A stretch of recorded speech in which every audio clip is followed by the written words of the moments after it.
This is your Chargers linebacker, Daiyan Henley, and you're tuning in with Chargers Unleashed.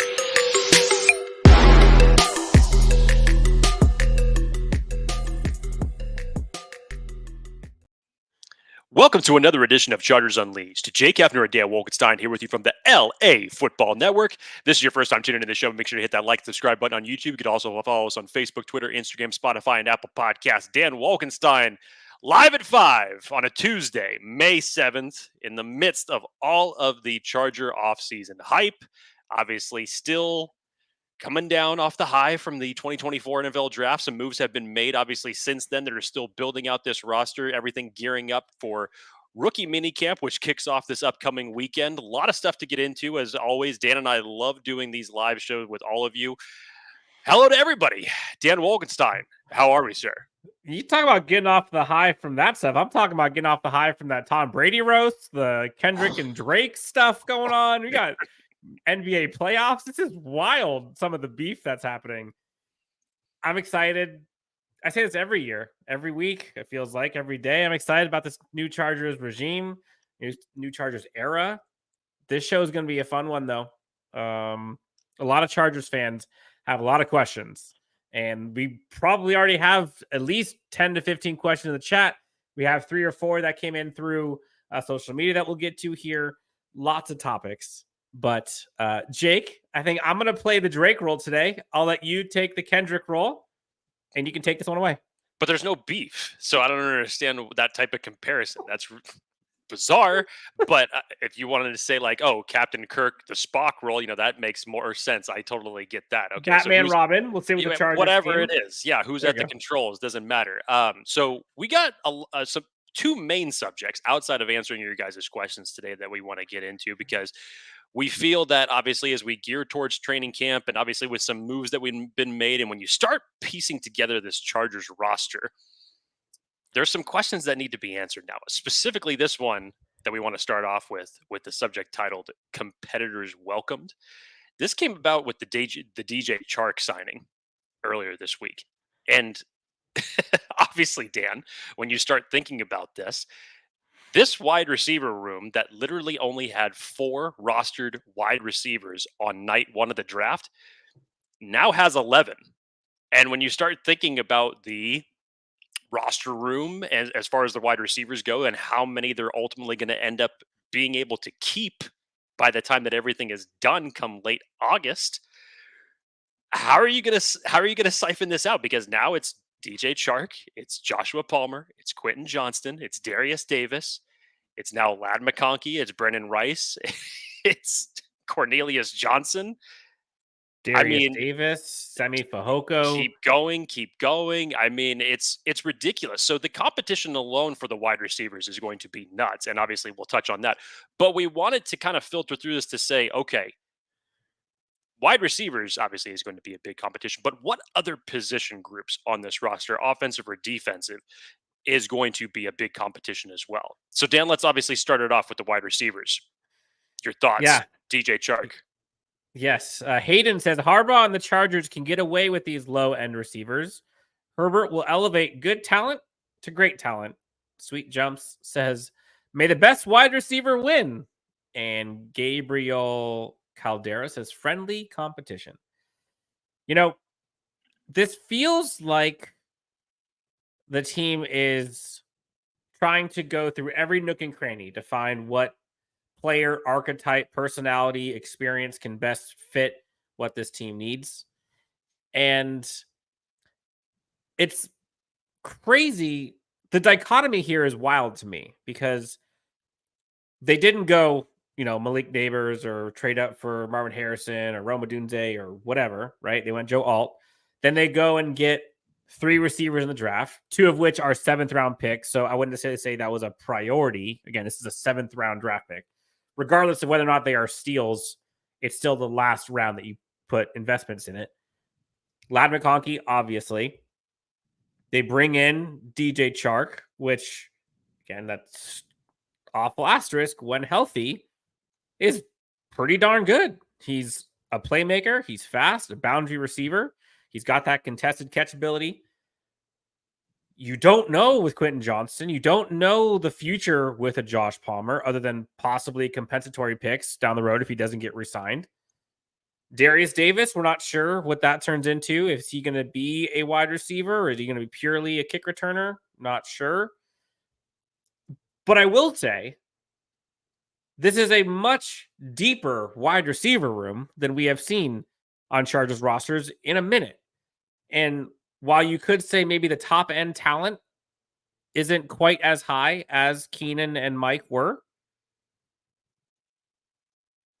to the listener's point earlier, I'm not sure if it needs to be.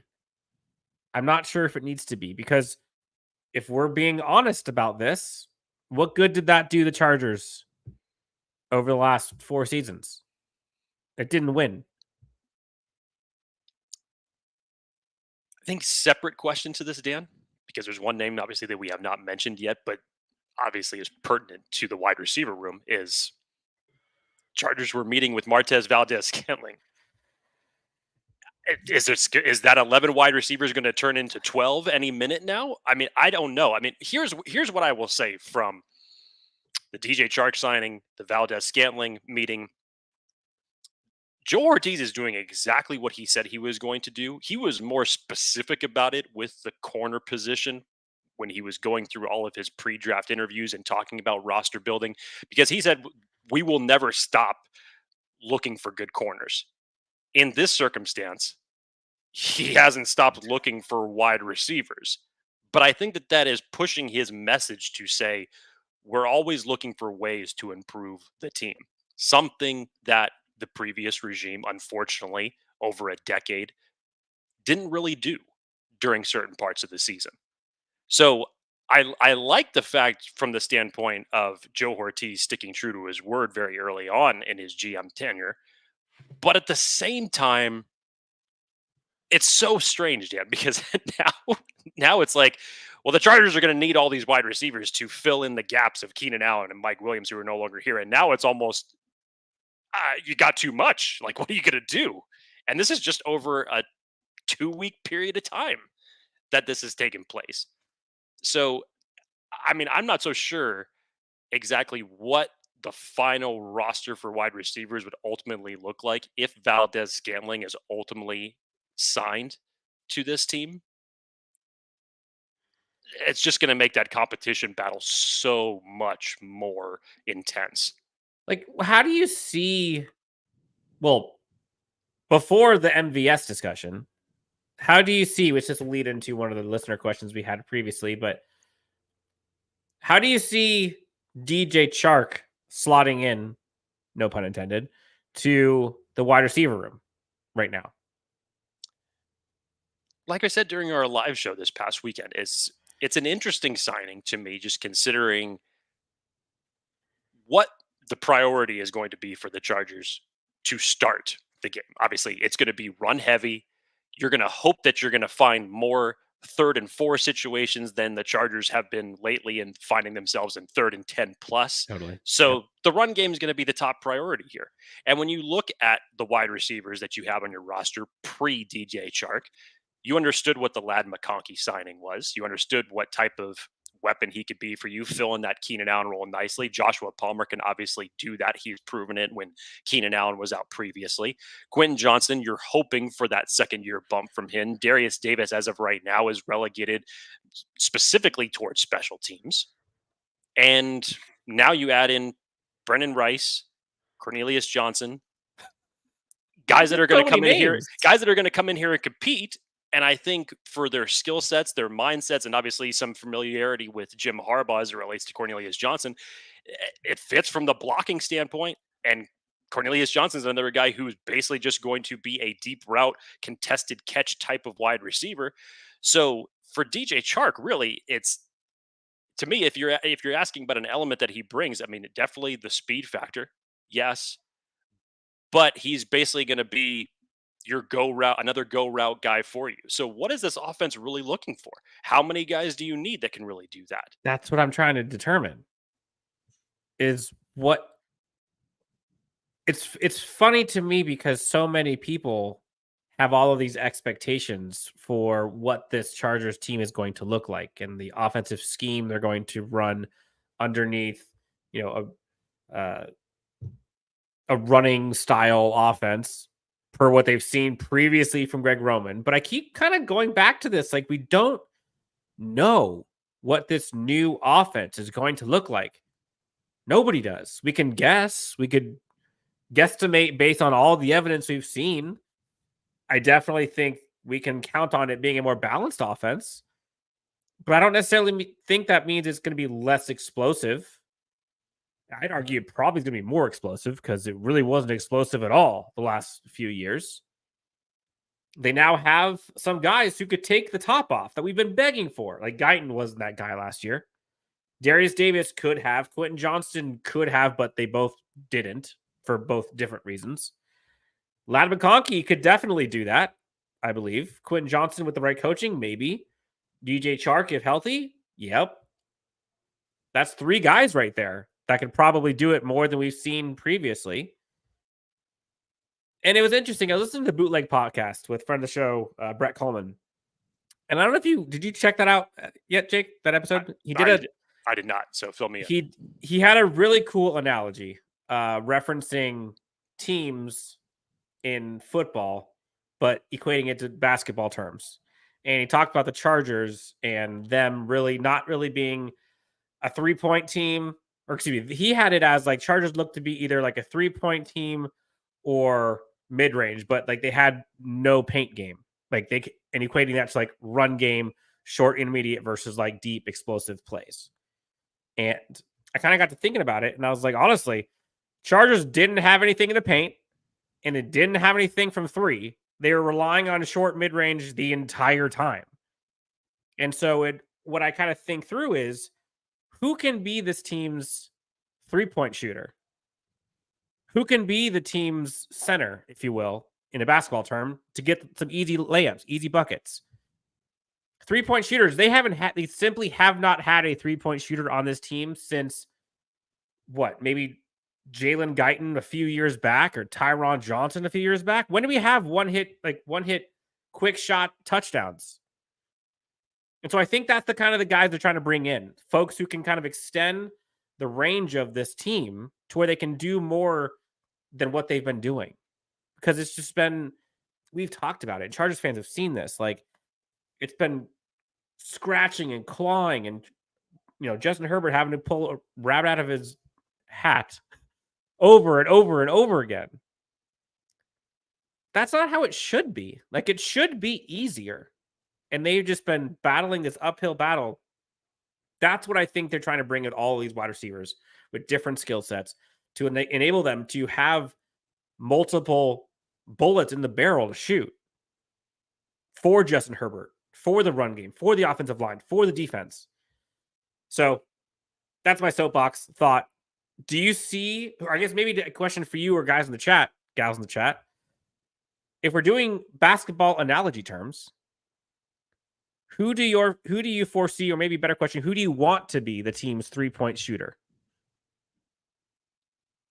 Jake, who do you think it should be?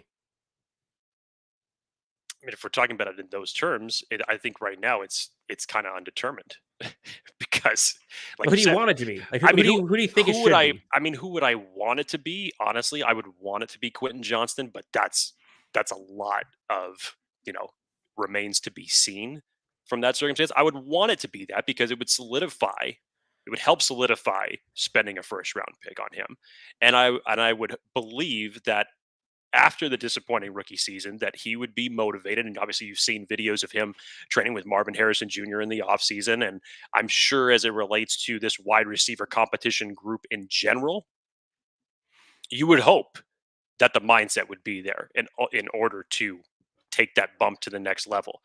And that'll be an interesting question for later on in this show as it relates to him and some other players on this team. But yes, I would love it to be him. I'm just not so sure that it's going to end up being that. And I'm intrigued by that because of the standpoint that Jim Harbaugh was very familiar with Quentin Johnston just a couple of years ago and what Quentin Johnston did to Michigan in those playoffs. And he had a great game against Jim Harbaugh and the Wolverines in that particular year. But is that the way that you're ultimately going to deploy him? And that's one of the things that I have said on previous shows on this, because whenever Keenan Allen and Mike Williams were let go, and maybe this is where this narrative of where we got wrapped up in taking a wide receiver at 5 and who it was that was going to be on the board, and Marvin Harrison, Roma Dunze, Malik Neighbors, whatever it was. And I think we looked at that to say, like, well, you got to supplant that wide receiver of Keenan Allen because he's been wide receiver 1 for the better part of 10 years. You have to figure out a way to give Justin Herbert a number 1 guy. And that's not what I believe that Jim Harbaugh nor Joe Ortiz wants to do here. I think when you look at other teams' success at wide receivers, others have been able to do it complementary and by committee and not necessarily have a number 1,000-yard wide receiver. I personally don't see that as the case for this wide receiver room, that any player or wide receiver is going to get over 1,000 yards this year. I just don't. And that's more so based on the system that's going to be run. And if they are bringing this much competition into the wide receiver room, I feel like they're going to want Justin Herbert to distribute the ball, because every time it was third down, it was always third and Keenan. You knew where the ball was going, how many players were going to end up covering him, and somehow Keenan would just come up with a miraculous third down catch to move the chains. Here, I do not believe that this is going to be the case. I think if you continue to put yourself in 3rd and 4, 3rd and 5 type of scenarios where now you can have multiple guys just go short routes and just, go 9-9-9 down the field. And as long as you're pointing points on the board, that's obviously all that matters at the end of the day. But it's going to be just a very, very different wide receiver room. So being that 3-point shooter, I don't know that you're going to have many of those this year. I just don't. You might not. So Chris Jones, I think we got to his first part of the question. First, he said, how many wide receivers is too many?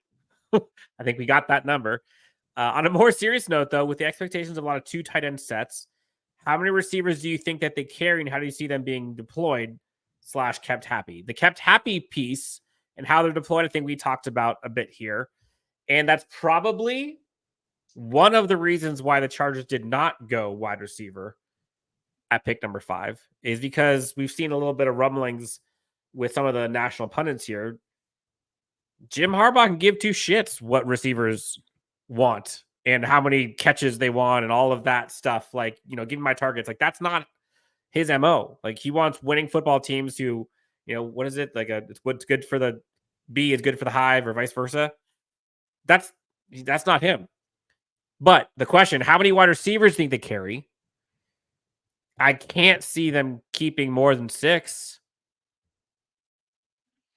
Yeah, I don't see that either. I think traditionally, obviously, the Chargers have kept 4 tight ends over the past couple of years, 5 wide receivers. I think the last time that they kept 6, I think, was 2020. I think that was the last time that they carried 6 on their roster. So it's been some time.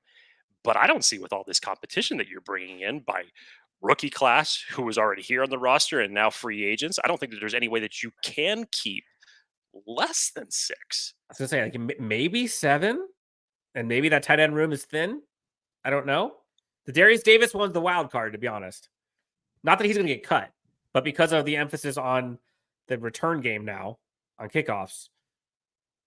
Yeah, I don't see Darius Davis I don't think being a candidate at all. If that was ever in consideration, I'm sure that Ryan Ficken would have definitely some words to say about that. So I don't see that at all. Yeah, I think if I had to guess right now, again, I just don't see the MVS thing happening personally, but I could be wrong. Quentin, Ladd, Palmer, Davis, that's 4. It's going to be between, and obviously Shark is 5. And then it's probably going to be between Cornelius and Brenden to 6. I think that's 6. That's your 6 right now. MVS throws the whole thing out the window, and I have no idea. A couple of fun thoughts here. Let's get some of these questions, Jake, because we're going to not have enough time to get through these. Maybe convert a wide receiver to DB like he did Stanford still. So, not that they would, but the fun question, if there was a receiver that you can convert to DB, which one would it be? Not that it's the most realistic, but which would you think would be the best one to do it? very interesting question. I already got my answer. I think I know.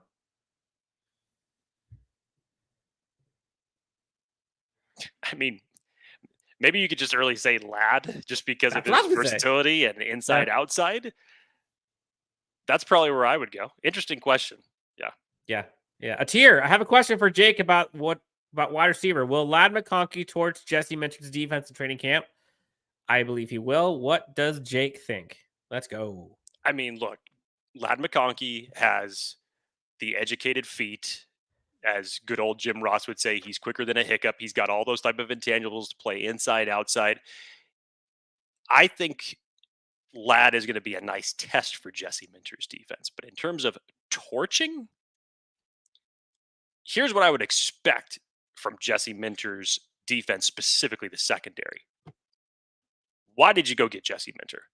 Why did you bring in Klingscale to come in and coach the secondary? To be more physical. So I would be hoping to see improvement from guys like Asante Samuel Jr. I would be hoping to see the reclamation project that you're hoping to get out of Christian Fulton and the injuries that have labored him over the last couple of years and get better play out of him. I would be hoping that after the Tarheeb Still draft pick, that Jasir Taylor would see that as competition and know that he needs to step up for the slot role. I would hope from the standpoint that Cam Hart being brought into this, given his physical capabilities, is going to give Dean Leonard a run for his money. So I would actually expect this secondary group to play more physical. Obviously, I would expect them to see more press coverage. So Ladd, I know, is intriguing, and trust me, Ladd's going to get his wins. There's no doubt about that. But I wouldn't say he was selected. I wouldn't expect to go to training camp within the first week and start seeing Ladd dominate the way that Keenan Allen has been dominating for years against that secondary. I agree. A couple comments here. Antoine Whalen. No more fantasy Chargers for stats and more winning Chargers for wins. That's what's important. You know what's interesting? This may be a preview of things to come here, Jake. But I was going back and looking at some of the older Smash Mouth Marty Ball teams and some of the stats. It was fun, wasn't it? Yes. 06, 14-2. You mentioned the 1,000-yard receivers that they're probably not going to have this year because of the new offense and all that kind of stuff. Here's a blast from the past, Jake. Here's a fun trivia question for folks in the chat, too. Who was the Chargers' leading receiver, and how many yards did he have in 06? Jake? I believe I know it, but I will let the chat come in and answer this one. We'll give him 5 seconds. Then, Jake, give me your answer. I'll let you know if you're right. Was it McCardell? Leading receiver. Was how it many McCardell yards that year? No. It wasn't. Nope. It was. Was it Parker? It was. He was a leading receiver, not the most yards. And this is receiver, not pass catcher. There it is. Sneaky Hembo. I get it. Yes. Antonio Gates, most yards receiving of that entire team that year. 120 targets for a grand total of 924 yards. Next most receiving yards that year. 14-2 team, by the way. Eric Parker, 659 yards. LT third, 508 yards. Vincent Jackson, 450 yards. Keenan McCardell, 437. Malcolm Floyd, 210. Manu Maliuna with a grand total of 91 yards. Low Neal. See, I'll take all of that if it means at the end of the day, if you're winning. Yeah. Yes. So, but it points to Antoine Whalen's, if I'm saying that correctly, no more fantasy stats, more winning games. Jake, let's get to you another question here from social today. We have one from Nuthouse, JTT or JT the Nut. Love these names, by the way. Fantastic.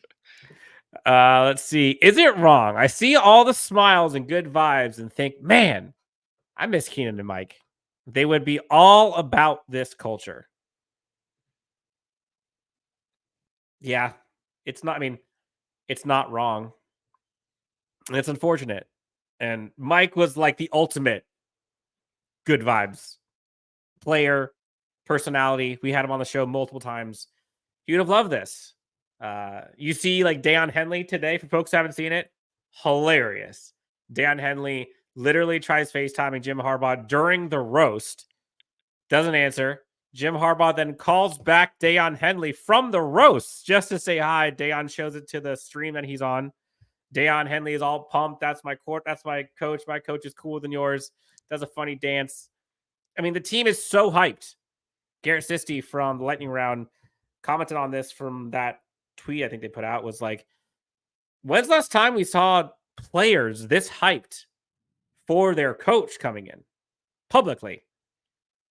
And so, yeah, like it's kind of bittersweet to think about, like, what could have been with Mike and Keenan on this. Imagine Mike and Keenan doing all their dances and funny jokes and stuff. Like, no, it's not wrong. Like that's what happens. Like, things change, and that's one of the downsides of it. Last one. Let's get to the. No, that's not the right one. There we go. Mark S put in a question here, Jake, for the two of us. Considering the style of smash mouth football that Harbaugh wants to play and the current style of NFL rules, will the Chargers be overly flagged for our aggressive style of play? Honestly, I don't think that that's something that they are worrying about at all. I get it, because the rule changes, whatnot. The game is looked at as less physical than what it was, and if you're expecting that from Jim Harbaugh coming in, obviously that's been his message from day one, that he wants to instill in this team. But honestly, I do not think that that is something that he is worrying about at all. It's his job is to improve the play on the field. His job is to make them more physical. The last thing that he's probably thinking about right now is, what are the officials going to do if we end up tackling like this? Now, obviously, we're not talking about going out there and maiming somebody, because that's clearly within the rules. But it's been a long time since this team on both sides of the ball has had that type of physical presence. Yes. Anthony, I'm so sorry. Anthony corrects me. He says, who's Antoine? It's like Anthony, but with an IE. I apologize. It's Anthony Wayland. So sorry. Jake, before we continue, let's pay the bills. While Jake is paying the bills, if you have not done so already, please hit that like and subscribe. Helps us out a ton. Take 20 seconds while Jake is talking about our friends. Do us a favor, and we will continue on the live show. Jake, it's all yours. I want to remind everybody that Bet Online is your number one source for all of your summer sports this season, from MLB, golf, NBA, and NHL playoff stats.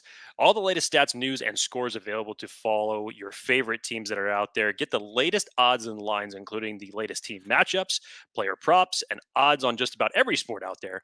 Head on over to the website today or use your mobile device to get into the action. That's Bet Online, where the game starts. Phoenix Flame says, John has adapted, so will Jim. I'm not even going to try with this one, because clearly I'm not doing great with names. The Ravens were the most physical team we played last season. They weren't overly penalized, and they were monsters all game long.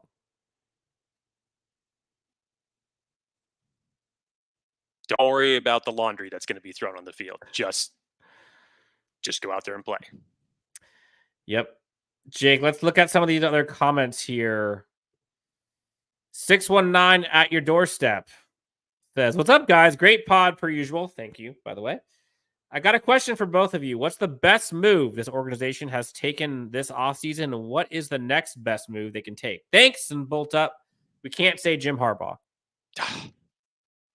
Because that trickles everything. Low hanging fruit. Okay, fine. Okay. Got you.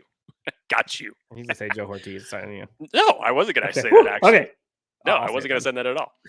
I think it's honestly, I was kind of trying to weigh it between Ben Herbert and Jesse Minter. And honestly, there's so much significance behind Ben Herbert signing that intrigues me. As much as I love the Jesse Minter signing, excuse me. I think when you see something as much as Jim Harbaugh wanting to get Ben Herbert on this team, and then, my God, when you listen to Ben Herbert speak in his first press conference. Dan, you talked about this. When was the last time that you saw a strength and conditioning coach up there at the podium talking about Never. what he's going to do for the team? I mean, my God, I went to go work out after that press conference because I was like, dude, I just had a workout this morning, but I need to do it again because I immediately morally just feel out of shape after listening to that. Like, I am an what was the quote? Like, I want to make these guys so they don't break or whatever it was. It's not about breaking you down. It's about making you harder to break. That's what it was. Okay. Like, I felt like an unmotivated son of a bitch just listening to Ben Herbert. So I needed to go out and get some work done. So for me, yeah, I think collectively, just based off of everything that has taken place with the Chargers as it relates to the injury bug, unfortunately, Ben Herbert has to be one of the biggest, best moves that they have done. Yeah, I'll go with the other one then. I think Jesse Minter. That was, you and I talked about it at the time. And this was including Ben Herbert. Jesse Minter was, in my opinion, the biggest coaching hire they had the entire offseason. One, because of how great he is and how great that defense is. And now you add Junior Colson to that same defense here and all that stuff. But how prolific the defense was and the stark difference between how bad the defense has been here in LA and for Justin Herbert. You've talked about this. We basically should put on a t-shirt at this point. Like, just give me average. Give me average defense, and this Chargers team is cooking. I would be shocked if they don't get at least average with Jesse Minter in year one. I think it's Jesse Minter. But Ben Herbert is not wrong either. Dan Siegel says, probably Seagal, saying his name wrong too.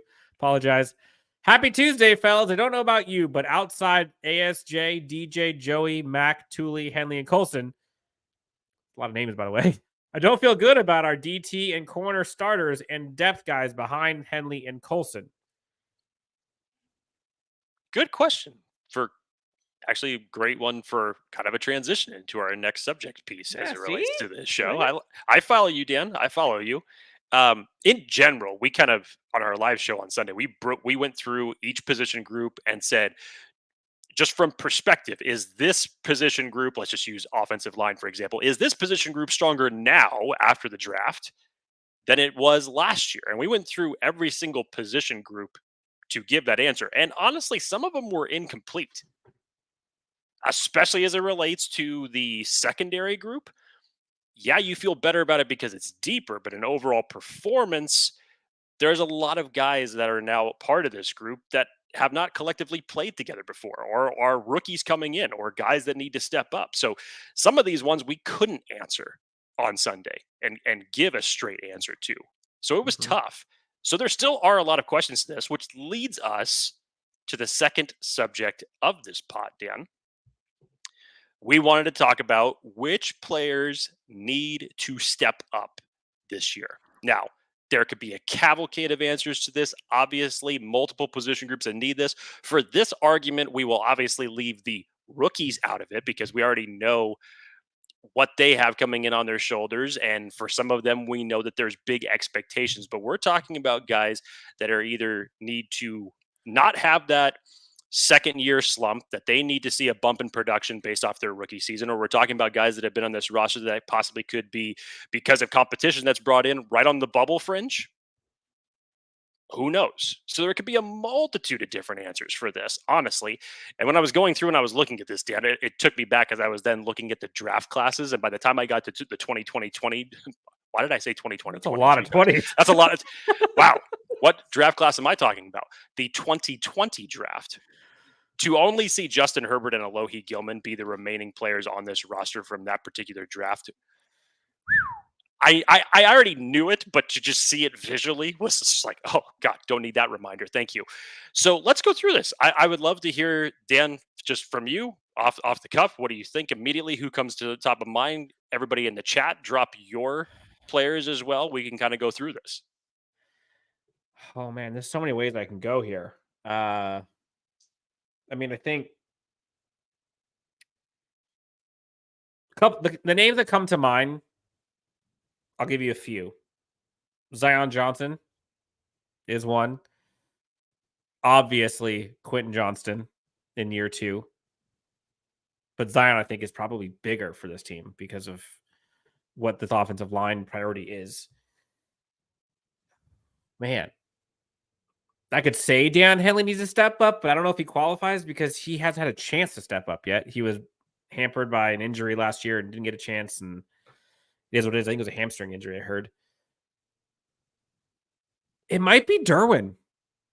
It might be Derwin for me on defense. And again, like I don't necessarily know how much blame I have put on Derwin for last year or years past, but he was not the same Derwin that we've seen. And I know some of that and some of the chat here says Bosa as well. 100%. Forgot about that. Bosa, totally. But Derwin just wasn't allowed to be himself and wasn't himself. And I hope we talked about kind of the trickle effects. Junior Colson, if he gets the green dot, Derwin James can then be playing more free and be more in his own head, not have to worry about doing all these other things. So yeah, I would probably say Derwin, Bosa, Zion Johnson, and Quentin Johnston. Those are probably the 4 that need to step up. We could talk about all the rookies, but like the rookies, I have full faith in Joe Alt. I have full faith in Ladd McConkey. Junior Colson is probably going to have a lot of pressure on him, but that's not qualifying a step up. Folks, the chat. What are they thinking? You've got Asante. What do you think about Asante needing to step up? I mean, when you look at it, Dan, I mean, he's now the veteran of this entire corner group in general. And there's a lot of new faces that are down there. And you could blame the lack of production as it relates to Asante scheme collectively based on what the defense has looked like since he has been drafted. And there was a ton of things that you loved. I mean, I loved Asante coming out of college. I thought for what he was going to do, I didn't even consider it a possibility the Chargers could even grab him in the second round at that point in time, once way back when. But I don't think that, unfortunately, what has taken place with this defense over the past 3 years, that it's fully played into the strengths of Asante Samuel Jr., honestly. And I know that there are some things that he obviously needs to improve himself, but I think it is a combination. So I am really excited to see what Jesse Minter and Klingscale are going to deploy for this, because if you're asking him to be more physical, well, I mean, not really going to have any choice. You're going to have to go up there and you're going to have to play press coverage. You're going to have to go up there and you're going to have to be willing to tackle. So, I mean, there's not. That's why the Cam Hart signing was so big. Yes, and why I think they're not done. Right, and that's why, like, to me, there's like 2 choices. Like, you either do this or you don't, and this is going to be the results, whether you do or you don't. I don't think it's going to be as versatile or exotic necessarily as what Brandon Staley was trying to deploy. I think it's going to be more simplified, but it's going to yield better results ultimately for Asante and the rest of this cornerback group. So yeah, Asante is definitely up there, also considering that he's coming into a contract year for himself. So I would definitely hope that he has that on top of mind. Other guys, obviously, with Joey Bosa, yeah, you would say that from the standpoint that he's coming back off of injury, and this trifecta of Joey Bosa, Khalil Mack, and Tuli. You were hoping you were going to see that for a long time last year, unfortunately, and you didn't. It was for a very limited time. I'm excited to see the bounce back from him, specifically because Jesse Minter had said pre-free agency that he wanted to get a chance to coach all 3 of them together. So I'm excited to see you take that with what Jesse Minter has in store for it. I think there's a good chance that you can get better production out of Bosa for this season. And look, in terms of what will happen beyond this season, we don't know as it relates to Khalil Mack and Joey Bosa, but probably from much in the case of it was for Keenan Allen and Mike Williams, this may be the last year that you end up having this trifecta together, which is okay for the Chargers, especially if you're looking for your edge duo of the future, because the 2025 class, specifically as it relates to the edge rushers, is deep. So you can find one, but you would just hope in terms for this defense overall that if Joey Bosa and Khalil Mack and Tuli can succeed together as a unit, that it's going to better the rest of this defense for sure. Yeah. It's going to be big. And Joey Bosa, this is the problem. And this is, I think, why I'm glad someone brought his name up, because I 100% agree. Joey Bosa is making a ton of money, even with the pay cut that he took. And for how much money he's made and is making, he had over the last 2 seasons, he played 14 games total with a combined 9 sacks. 14 games, 9 sacks in 2 seasons. And those were the 2 seasons that Khalil Mack was brought in to help, be the tag team duo. And, injuries, whatever. Then you see some of the off the field stuff. And then he kind of was on the naughty list for a lot of Chargers fans. And then he took the pay cut. People are excited. I know a lot of these are voluntary workouts now. He generally or typically has had workouts with his own folks. I don't know if he's there during camp stuff so far. I haven't seen it, but I also haven't looked for him. But they've got to get something out of him. And I do think this Mitchell team will. I'm pretty bullish on that. It's just if he could stay healthy. Matt Waters says, Zion looks like the guy that grew 6 inches and a beard and became a man between 9th and 10th grade. What a beast. Those pictures are insane. Absolutely it's wild. It's wild. Dan and I were talking about this because we got a chance to meet Zion Johnson publicly at a signing event. And this was the year that Zion was drafted. And standing next to him, he's already a giant human being. But now you add in the Captain America workout to it and look at what he has become in one short offseason. Woo! You talk about a guy that's motivated. I mean, if we're talking about guys that need to step up their game, you could based on last year's production, because Zion was sliding from the right side to the left side, which was his more natural position that he had played throughout in college. I mean, if you want to single him out as it relates to this offensive line and having him have a resurgence from last year, sure, it falls in that category. But the early signs in terms of what he's going after are really good. If that's the way that he's coming into camp. They are. Gary Walkwell with a $5 donation. Thank you, Gary. Risen to the top. Guys, my only concern is that our offense becomes too predictable. Our occupation was released by the Ravens. I think they meant to say Ravens. Thoughts on our offense becoming too predictable? I don't have that concern. I don't, obviously. I had more concern of that last year just because it was proven.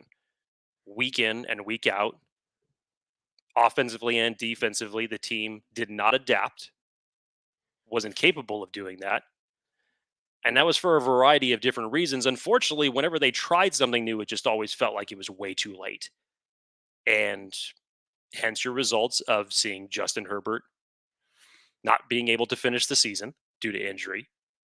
Hence this defense just getting gashed one way or another.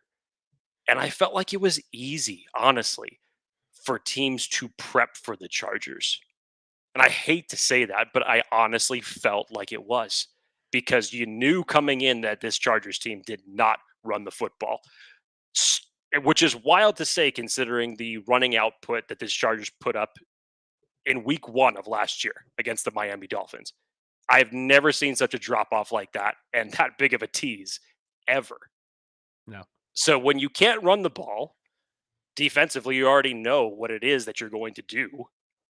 And it's easy to stop an offense, and when your offense is continually going 3 and out and your defense is out there huffing and puffing and getting tired all the time, it's hard to cover those wide receivers, and points are being put up, and you're having to play catch up every single week. That was unfortunately predictable, and I think that's why this fan base was so frustrated, and that ultimately ended up being the demise that you now see the new regime in place. Yeah. There's a couple of people asking about Mark Trestman's role on the team. Phoenix Flame says, I agree. Great pod, guys. Thank you, by the way. What will Mark Trestman's role be on the team? Also, can't wait to see the Herbie duo in action. Jim Harbaugh. I think that's what he means. Oh, sorry. Ben Herbert. Justin Herbert. My apologies. Mark Trestman, senior offensive assistant. I don't know what his role is, I mean, other than officially, but one of the things that you and I have talked about that I think is a huge benefit is the brain trust that they have built here with the Chargers and this coaching staff. And the experience that these guys have. I mean, Mark Trestman's been in the league for 30 something years. I mean, he's been with a bunch of players, both the NFL and teams in the NFL. He's been the CFL. But look at some of these names, Jake. Like you talked about Steve Klinkstale, you talked about Ryan Ficken, who are both great. Obviously, Jim Harbaugh, Jesse Minter, Greg Roman, Chris O'Leary, Chris Gold, Sanjay Lal, Shane Day, Mike Devlin, Navarro Bowman, Nick Hardwick, Rick Minter. Jesse Minter's dad is on this team now. Like, there's a bunch of guys on this team. Andy Bischoff, you see here. This is a lot of brain trust. And I think why that matters is Jim Harbaugh talked about he listens to the experts and he lets the experts make the decisions. That's who he's brought in. And so having group think sometimes can help eliminate and weed out some of the crazy that sometimes people suggest, but also can bring in some fun ideas and refreshing ideas for the group to think about. So I'm not sure his role specifically, but the fact that he's bringing that experience and that perspective along with the whole rest of the crew, there's no way it's a bad thing. The only thing bad is the amount of money that's being spent, but Chargers fans and the players and the coaches, like that's a great thing for them. So who cares? I mean, look, it's hard to find a team in recent memory that had more turnover from the coaching standpoint than the Chargers. Really, when you think about it, as far as just ripping it down to the foundations to say, and then give a head coach carte blanche to build it back up the way that he wants to build it back up. Dan, I kind of felt like very similarly, and you isolate the hirings of Nick Hardwick and Navarro Bowman into that. I felt like I got a similar vibe from the Detroit Lions and what Dan Campbell was putting together, because it was experience of veteran guys and guys who had been in the league for years and a slew of former players that had been in that he was collectively building up. I started getting that type of vibe from this team. And yes, you have a bunch of familiar faces from the Baltimore Ravens, guys who have collectively coached with one another for a long time. And Greg Roman, obviously, from what John Harbaugh is doing, is going to be very familiar with what Jim Harbaugh wants to do. So that's going to be, in my opinion, perfectly seamless. But with the amount of experience that you have on this coaching roster, which was something that was very devoid of it for the past 3 years as it relates to the assistant coaches in the room, you can't help but feel good about this mixture that they have put together. Hayden says, Chargers have taken 3 offensive linemen in the first round in the last 4 years. They better be a top 5 unit. Rashawn Slater, Zion Johnson, now Joe Alt. They bring in Bradley Bozeman. That's 4. And then you got that one guard spot, Jamari Sawyer, Trey Pipkins, maybe. That should be a good unit. There's really no reason why it wouldn't be, barring health. A couple questions and topics here, Jake. I think we should get through here. Not going to even try this name, but he says there aren't many holes. There are 87 people on the roster. Completely and emphatically disagree. They have bodies, sure. But are they bodies that you trust? No. Absolutely not. We were just talking about the secondary unit. There are still a lot of question marks as it relates to that, specifically the cornerback room. Dan, the interior defensive line, I really have questions. People in the chat were talking about that too. Yep. I love Puna Ford. I loved him coming out of college. I liked the signing of him bringing into that. But Scott Matlock, Tito, the new draft pick, Justin Eboigbe. I love what Morgan Fox has been able to contribute to this team over the past few years. But still, as it relates to what you're expecting of that group, because yes, from a free agent standpoint, Sebastian Joseph Day and Austin Johnson did not end up working out and did not live up to their contract value that they were signed for. But what are you expecting from this new group that has a lot of question marks, that is still in some circumstances completely unproven? I would be sketchy about that at best, honestly. I agree. Dennis Yum says, I would love Justin Simmons teamed up with Derwin and stick it to the Donkeys and Peyton. I mean, you're seeing some of the figures come out with some of these contracts. Like maybe he takes a cheaper deal, comes to Jim Harbaugh and company, sees the greener grass. I don't know. Maybe. But I just don't see that being how this Chargers team is operating or how they've operated so far. But who knows? Gecko says, interested to see what Harbaugh can do with guys like Tito, Matlock, and the guys on the defensive line. You would think that there would be a bump there. And Jesse Minter, and go look at the defensive line that the Michigan Wolverines have had. Like, those guys have been beasts. But they weren't all beasts coming into Michigan. So we'll see. I think that has a lot of people excited. James Wagner, a friend of the show, says, epic leadership, all caps. What else we got in here, Jake? How do you see the run production actually going? Asked Ryan. Harbaugh obviously wants to run it to open it up, but how does that look for Gus, Dobbins, and Vidal? And that was a question that I was trying to figure out. We know what they want to do.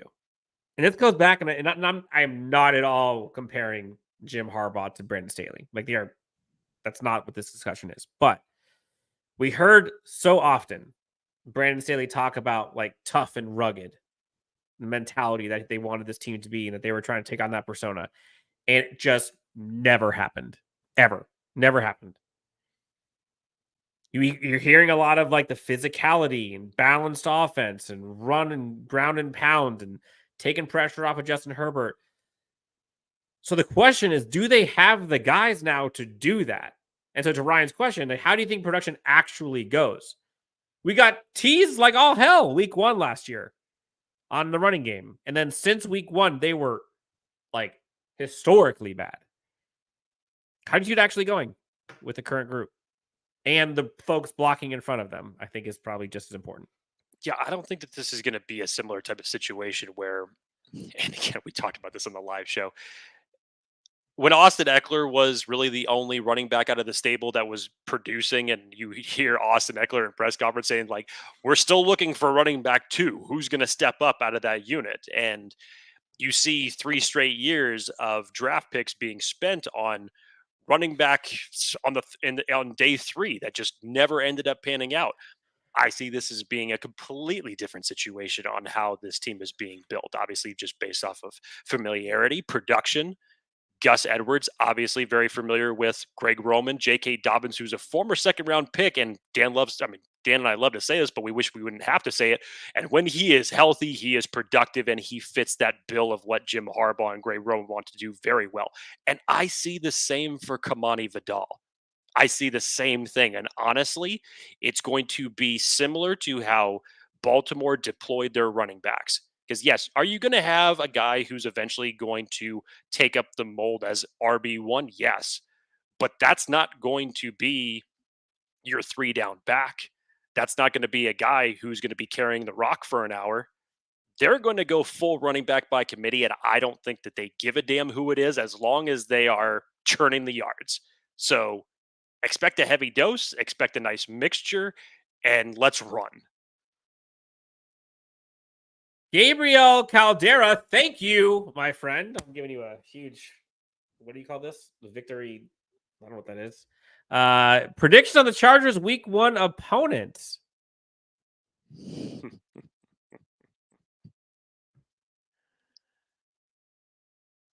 Chargers versus Chiefs. Screw it.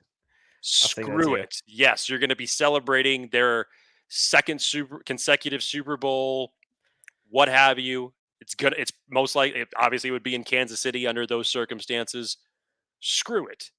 Get it out of the way, because someone wants, I would hope that there's, collectively as a team, I'm sure that they're sick and tired of seeing the better part of a decade belong to their division rivals now. Screw it. Go for the jugular, and even if you don't win, you're going to figure some things out about your team that you're going to hopefully course correct. Now, luckily for the Chargers, as it stands for the strength of schedule, they're tied for like 24th in strength of schedule. So they have a very favorable schedule throughout the 2024 season. But screw it, Dan. Give me the champions. Let's go.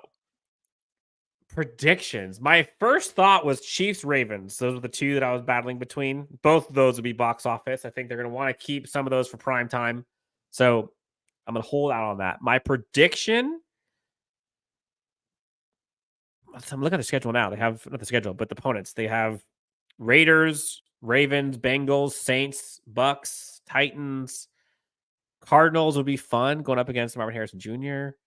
Steelers would be good, but I'm gonna predict it's the Raiders.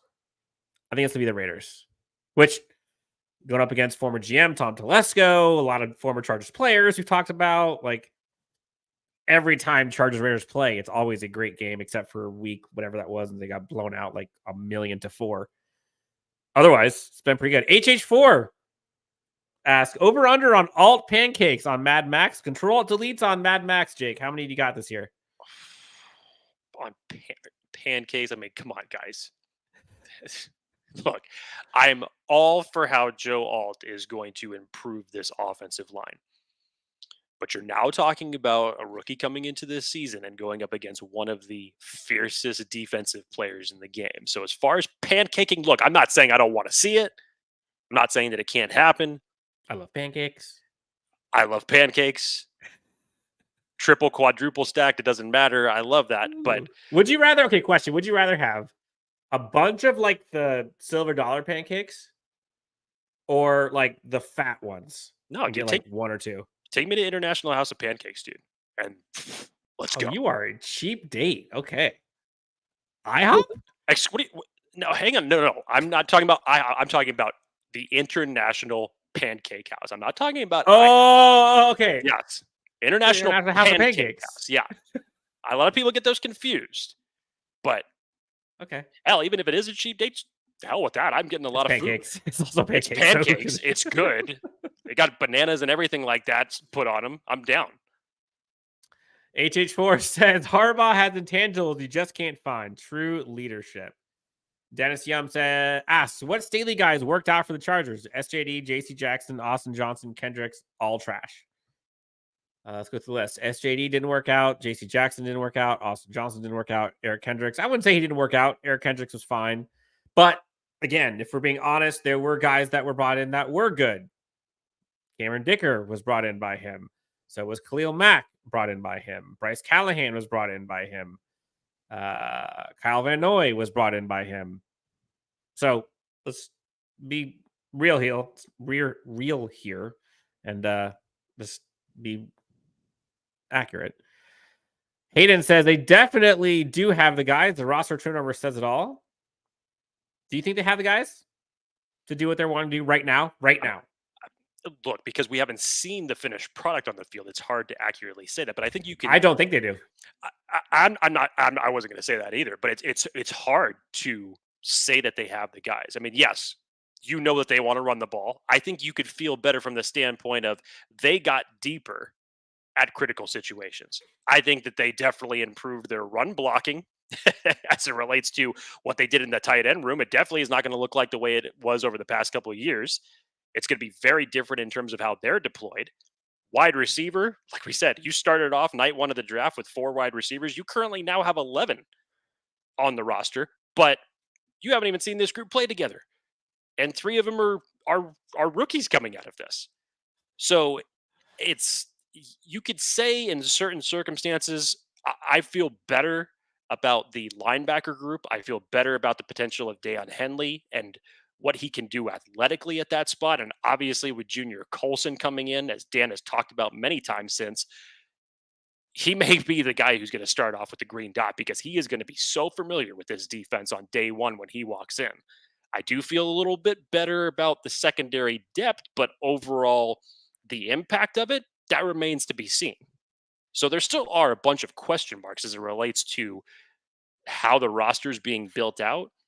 But like I had opened the show with, I love what I'm seeing from Joe Ortiz early on to make these certain type of moves, even if it means for the standpoint of the DJ Chark and overloading the wide receiver room.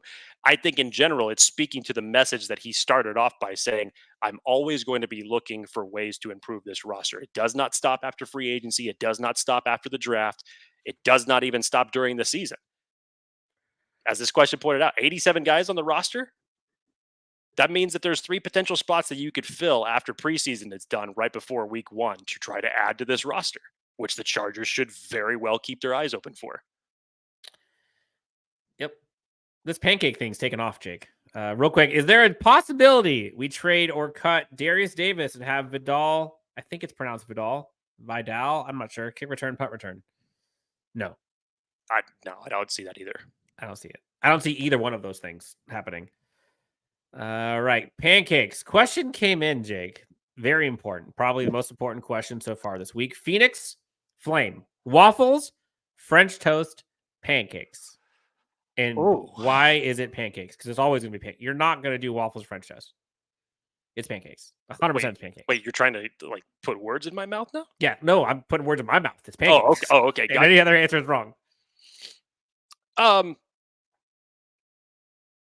Here's what I'll say about the pancakes. I'm not poo-pooing pancakes, but I'll say that waffles can give it. I'll say that waffles can give it a run for their money because you could do very similar type of things with pancakes that you could do with waffles, specifically in the topping realm. So I will give a honorable mention to waffles. Don't knock Belgian waffles, dude. They're good. Don't be doing that to me. I understand that pancakes take the cake, but don't be knocking Belgian waffles down. That's the answer. Hayden says, I've been on a pancake cake lately every morning. Good luck with your belt size. That's tough. All right. That seems like the Daiyan Johnson workout, but without the fat. Door number 4, crepes. If you enter that into the picture, does it take over pancakes? It doesn't take over pancakes, but crepes are awesome. I will not. Are you a fan of the savory crepes? What's the difference? Like the one, like there's the sweet ones that'll have like whatever raspberry or lemon or fruit or whatever, but then the savory ones have meat or eggs or spinach or whatever. Oh no, I don't need that. Yeah, the hell with that. I didn't even know that those existed. I didn't even know that was an option. Thank God I've never heard of that. West Kine. Our schedule release is about to be fire. I don't know if folks saw it. I think I saw, was it next week? Next Thursday. I believe it's the 15th that they said it was going to be dropped. Is the expected schedule release. Any predictions on what you think the Chargers do? I hope it's something new and not anime. I agree. And I think I mentioned this. Maybe it was weeks after Jim Harbaugh was hired, because I get it. As great as the anime reveals have been over the past 2 years, I don't think that they're going to swing for that for a third year. Honestly, you would try to mold this towards your head coach and your team message being physical, right? I would totally be down to watch Jim Harbaugh in a room of 17 boxes and just have a sledgehammer and just go through one by one and just break every damn one of them and show it like as the reveal. Like, this is week 1, bang, week 2, bang, and just reveal it that way. Be simplistic, because that's who he is, and he's physical and he's quirky, but we love him, and who cares, because he's just going to find a way to make this win. I'm listening to you, Jake. It's reminding me of Tommy Boy, of the guy who sells brake pads.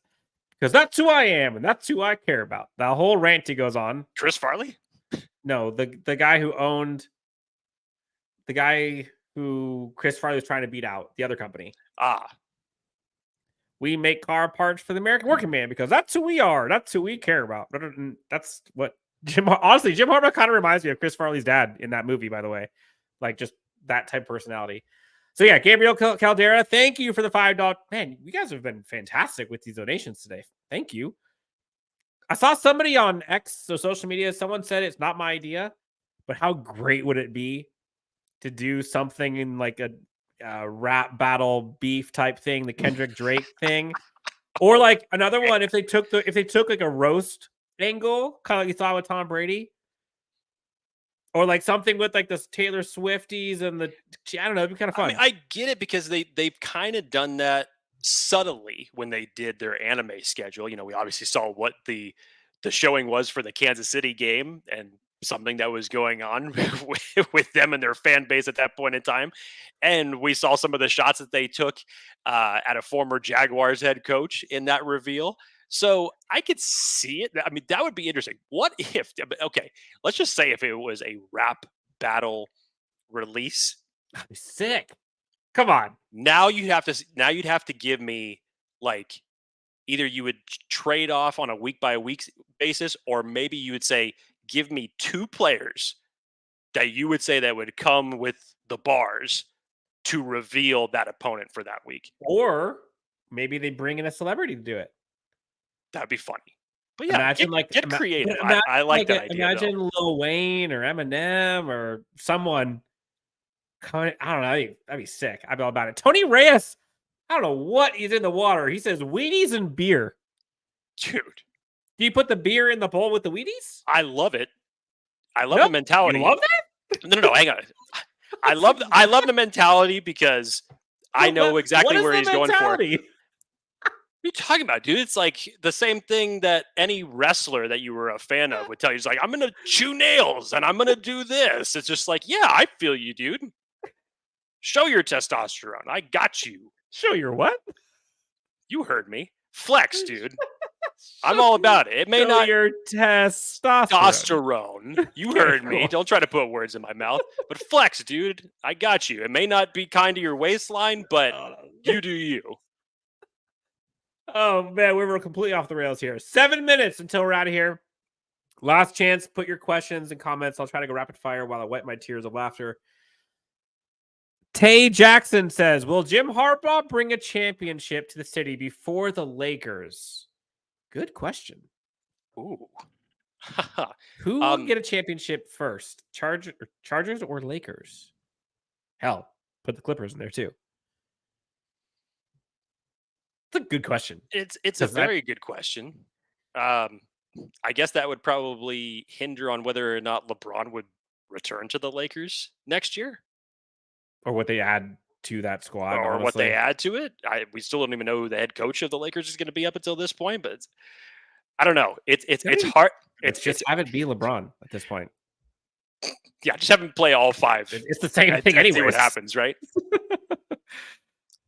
James Wagner, is there a new helmet actually coming?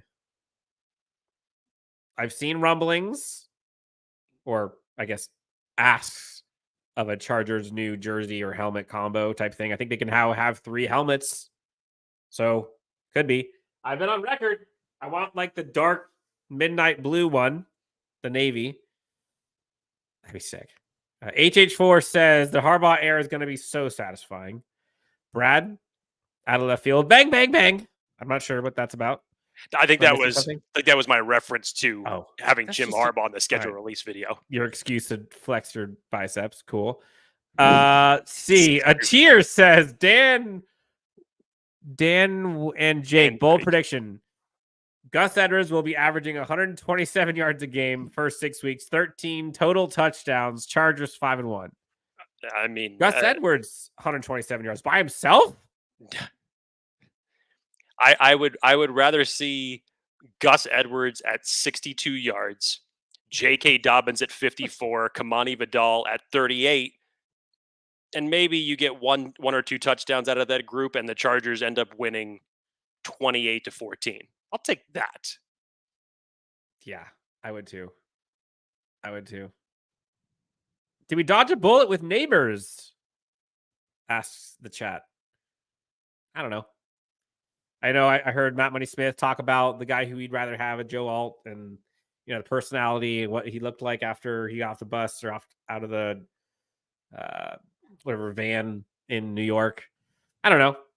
I think Malik Neighbors would be quite nice with Justin Herbert, but again, roster building, just doing it differently. I'm not sure if we dodged a bullet or not. And it's hard to even gauge this coming year. He's got Daniel Jones thrown to him. Like, how much are you really expecting from Malik Neighbors this season? I'm not sure. All right, here we go, Jake. Rapid fire. Ready? 1 sentence answer from each of us on these next questions.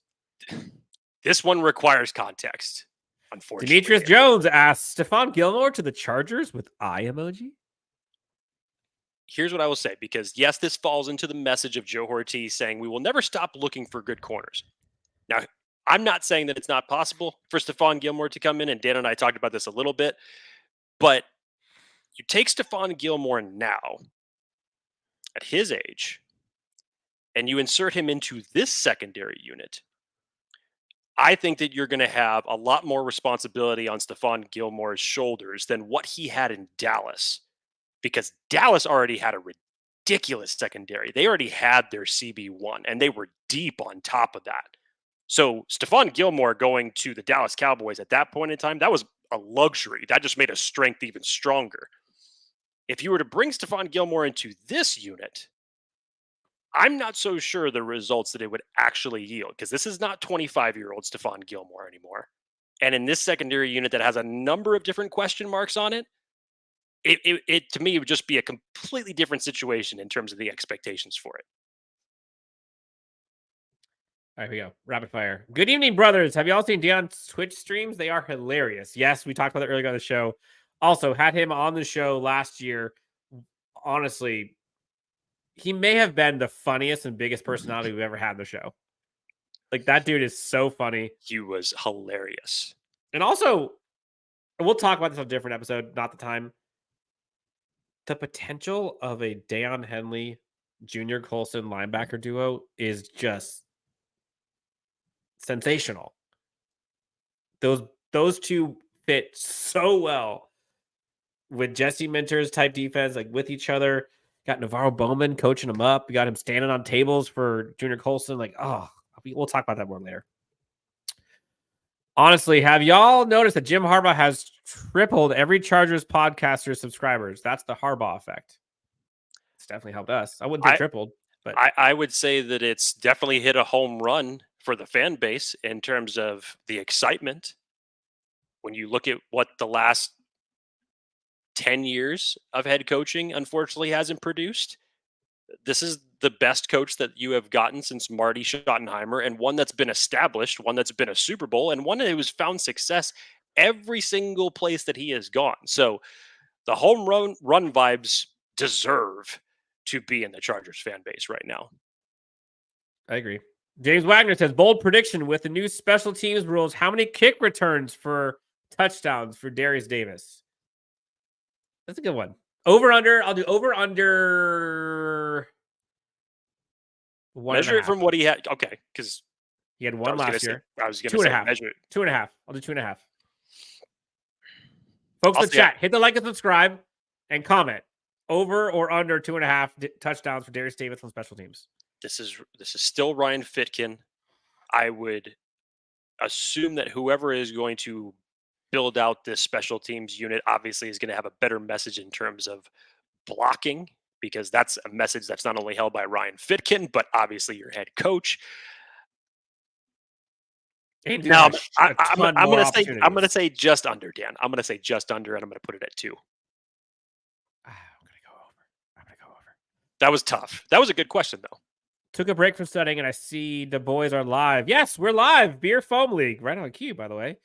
Let's see. Nick says, come on, Bolts have the best jerseys in the NFL. Hayden asks, Gilmore or Xavier Howard? Who are you taking? One word or one answer. I would probably say Gilmore in this circumstance. Yes.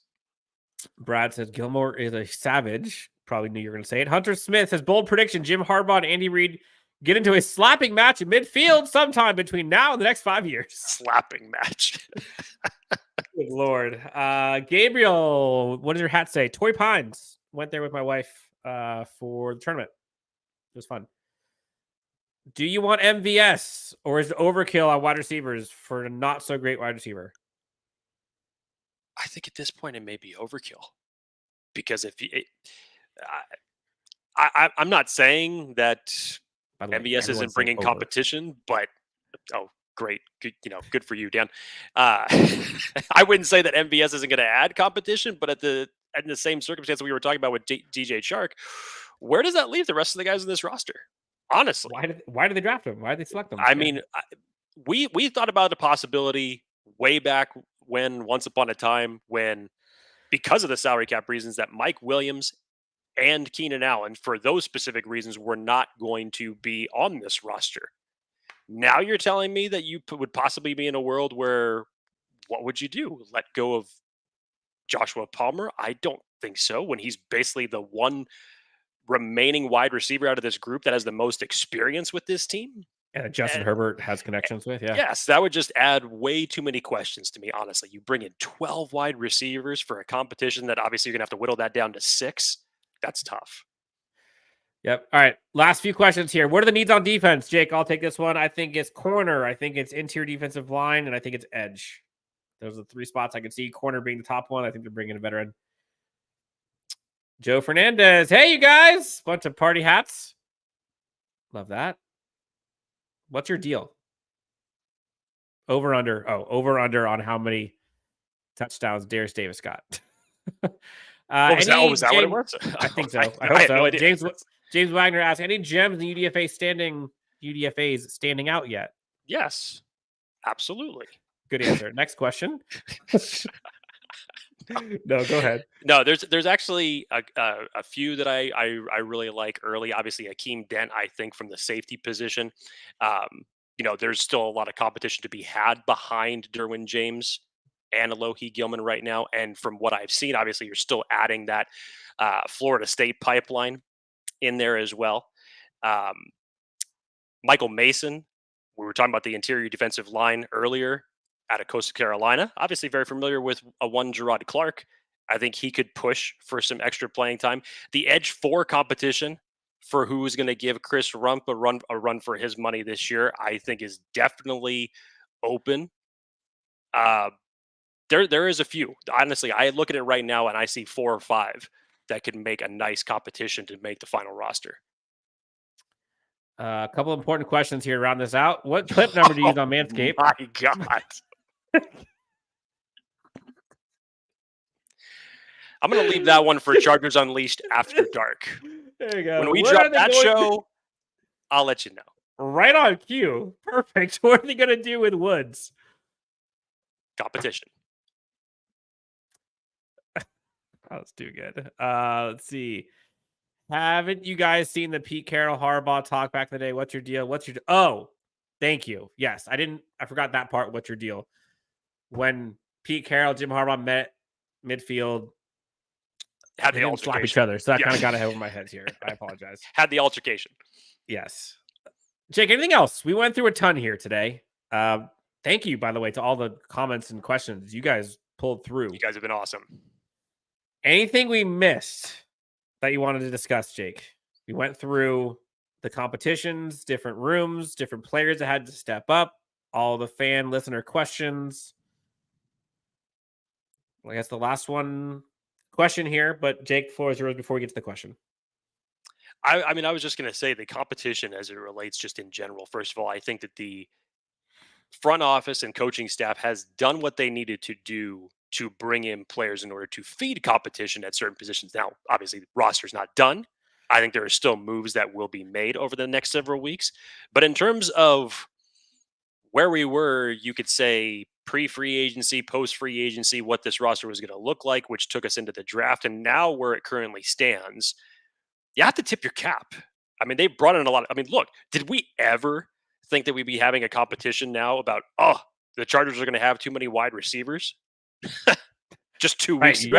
You'd rather have too many than too few, that's for sure. No, so I definitely give kudos to Joe Ortiz and Jim Harbaugh for what they're trying to do in terms of what they said they were going to do and building competition, because for too long, this Chargers roster has been top heavy and you need to widen the depth that is behind your starters. And I think that they're making their best effort to do that. Okay. I'm with you. Last 2 questions. Round this out, Jake. Here we go. Ready? How do you think he handles preseason games, Jim Harbaugh? Playing starters or not? Oh, this is a good one. Because I'm trying to remember when he was in San Francisco, if he just, I have no idea.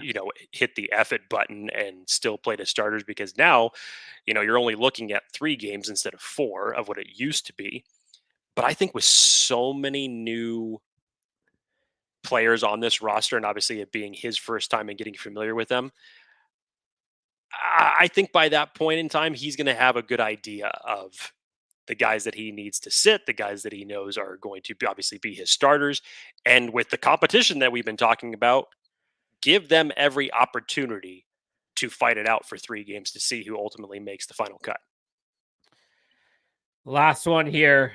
Miguel Guzman asked, who will be a surprise cut? And this one, I don't know if I want to give a name on this, but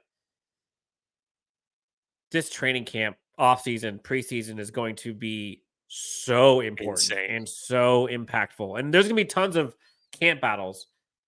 But what makes this, I think, ratchet it up a bit, in my opinion, is because Jim Harbaugh doesn't really have any emotional ties to these players, doesn't have an investment into, they weren't his selections, they weren't his free agents, they weren't like, he's looking to bring in the best for this team. And you saw that with the Mike Williams, the Keenan Allen, the Austin Eckler, and the Michael Davis, and a lot of these decisions, some of which people were questioning. He didn't care. You saw the Joe Alt thing versus Blake Neighbors. He didn't care.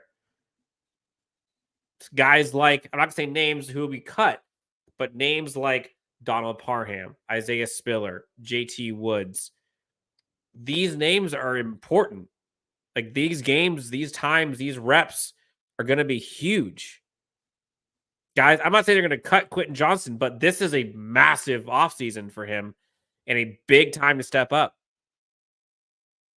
So I don't know who's going to be a surprise cut. Jake, do you have one that you would put your chest out for right now? I said Donald Parham possibly before, but like, I don't know if this isn't meant to be disrespectful to Donald Parham, but that tight end room is huge. I don't know if that would be a surprise cut given the roster.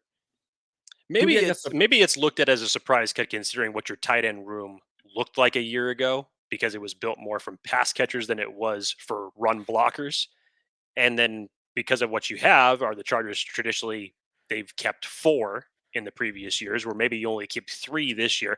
I still think, just from the standpoint, okay, you have Hayden Hurst, you have Will Dissly, and you have Donald Parham and Stone Smart to round it out. I don't know what type of mixture, if all, because if you take that and you'd say, yeah, Hayden Hurst and Donald Parham are your best 2 options in terms of pass catchers go. But it still could be looked at as a surprise because we know what Donald Parham can do when he's healthy. Unfortunately, he was just underutilized and not healthy over the past couple of years. Yeah. Fitness says a good point. Any player on a non-rookie contract that isn't getting paid much are likely candidates. Isn't getting paid much. Not sure. Chris Rumpf was another name someone put on here. Big offseason for him too. This training camp, phase 1, or I guess now it's phase 2, phase 3. This is huge. Super big. Jake, we're gonna round this out. Probably your favorite time of year already, talking by Hayden. Lots of good tight ends in next year's draft. Jake already pounded the table for that Michigan kid. Tight end 1. A lot of people should, as it makes so much sense. If we're putting the lines out right now, just like we did for this year's draft, we put it at 1.5 over under for Michigan players to be drafted by Jim Harbaugh. He ended up taking 2. Thankfully, he did it with the last selection in the draft. Had to be stressing, dude. Had to be stressing. But I mean, my God, more so on the defensive side, does Michigan have some studs coming out next year? But yes, tight ends, Colston Loveland, who has already been put in Dane Brugler's mock draft for the Chargers to select next year, makes a ton of sense from the Chargers standpoint in terms of where the weaknesses possibly could be, where you could build out some extra depth. 2 days after the draft was over, I was already digging into 2025 film, and I have not stopped since. And my wife has been asking me, what in the hell is wrong with you? The 2024 draft just ended. What are you doing? I mean, I echo the same questions that she has. I've asked those questions. It's never too early, Wolkenstein. Don't tell me that. I know. Bolt fam, you are the best. We love you. We have a ton of exciting things coming. Stay tuned. We have some special guests, multiple. I think we have 3 or 4 in the next 8 days, I believe, coming up. So this should be fun. Jake, anything else? Folks in the chat, seriously, you're the best. Thank you for all the likes, subscribes, feedback, comments, all that jazz. Jake, parting words. This has been great. This off season has been tremendous for obvious reasons. But Dan and I absolutely love coming on here and doing these live shows with everybody. It gets the pulse of everybody. We love answering these type of questions. And obviously there is much reason to be hyped up about this team right now, even from the standpoint that they have not collectively taken a snap together. We understand why everybody is super excited. We're right there with you. And we got a rest of an offseason ahead, and there's going to be plenty of stuff to talk about. We do. Exciting times for Chargers fans. We got you covered for all of this. We'll definitely have things going on for the schedule release next week. We'll have some news out regarding a huge signing event happening in June, I believe, from Rock Solid Sports Memorabilia. So stay tuned there. But until then, for Jake, Dan, for Jake, myself, I was used third person. I was going to say you added your third person into there. Nice. Jeez. Okay, clearly it's time. Chargers Unleashed, LAFB Network.